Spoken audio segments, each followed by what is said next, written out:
சுருக்குமடி வலை என்றால் என்ன, அதற்கு தடை விதிக்கப்பட்டது ஏன் என்ற விவரங்களை வழங்குகிறார் சிறப்பு செய்தியாளர் தேவப்பிரியன்.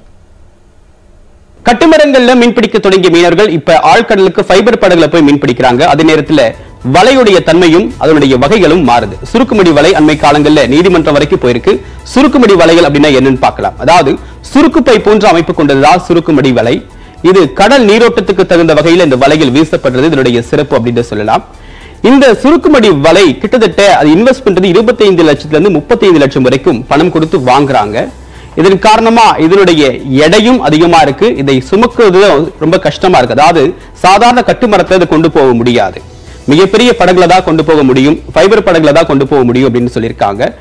இந்த வலையுடைய எடை மட்டும் பாத்தீங்க அப்படின்னா கிட்டத்தட்ட 10 டன் வரைக்கும் இருக்கும் அப்படின்னு சொல்றாங்க. இந்த 10 டன் அதை கையாளுறதுக்கு எவ்வளவு பேர் வேணும் அப்படின்னா கிட்டத்தட்ட 40 பேர் சேர்ந்துதான் இந்த 10 டன் எடை கொண்ட சுருக்குமடி வலைகளை பயன்படுத்த முடியும் அப்படின்றதுதான் இதுக்கு இருக்கக்கூடிய மிக முக்கியமான விஷயம்.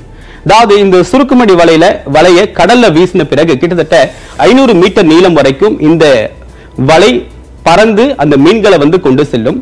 ஒரு முறை வீசினாவே அதிக அளவுக்கு அந்த வலையில மீன்கள் சிக்குவதற்கான வாய்ப்பு இருக்கு. அதாவது இந்த சுருக்குமடி வலையில சுறாவலை, மத்தி வலை அப்படின்றது பயன்படுத்தப்படுது. இது தேவைக்கேற்ப மாறுபடும் அப்படின்னு சொல்லப்படுது. இந்த சுருக்குமடி வலையை ஏன் எதிர்க்கிறாங்க அப்படின்னா இது சின்ன மீன்கள் தொடங்கி முட்டைகள், பெரிய மீன்கள் வரைக்கும் கடல் வளத்தை ஒட்டுமொத்தமாவே அழிக்கக்கூடிய தன்மை கொண்டது அப்படின்ற விமர்சனம் இருக்கு.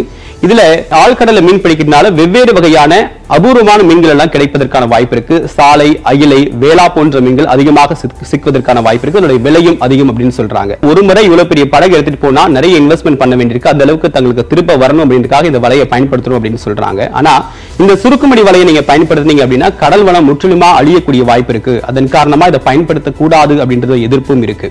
இப்ப நீதிமன்றம் இதற்கு சில தளர்வுகளை கொடுத்திருக்காங்க.